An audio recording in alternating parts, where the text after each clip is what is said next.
Hey y'all, today we've got the largest size prong collar that we use, and we're going to be going over how to properly put this thing on.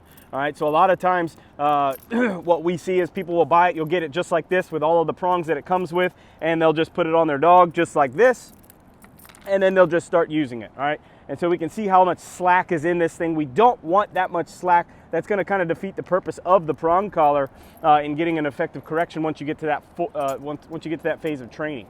All right, so what we're going to do here, we're going to actually remove some links here to make it fit properly. So as you can see there, it was way too loose. So I know with Riley here, we're going to probably take about 4 links off. 1, 2, 3, 4, so down to here. With this, you'll pinch it. You'll be able to take it completely apart like that. However many links you need to take off, you can. And then we'll put it back together like this. So that'll just make it a little bit smaller there, okay?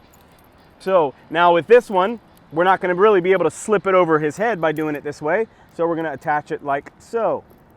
All right, so now it's nice and snug. And even as I'm feeling here, I could probably go one more link. So as you guys can see here, I've got a little bit of space there.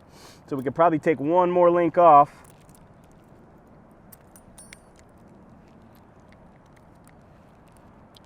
Perfect, just like that. So we want those prongs sitting nice and snug up against the neck. It's not pushing into the neck, but it's nice and snug so that when we put any kind of leash pressure or anything like that, it does what it's intended to do, all right?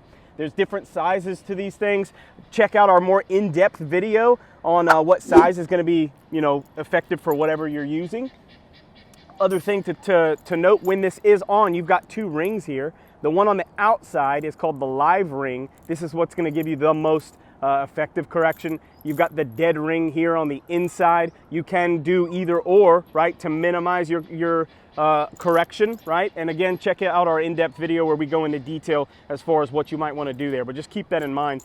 One other note on the prong collar, when you are using it, because it is adjustable and it comes off very easily, you could be using this and it falls off of your dog very easily while you're using it. That could be a potential issue, right? So what we recommend the use of a Fur Saver training collar, which is this collar right here. This is just a standard chain collar.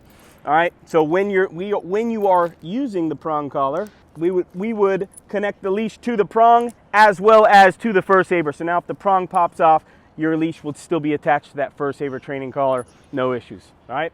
So that is the prong collar and how to properly attach it and use it.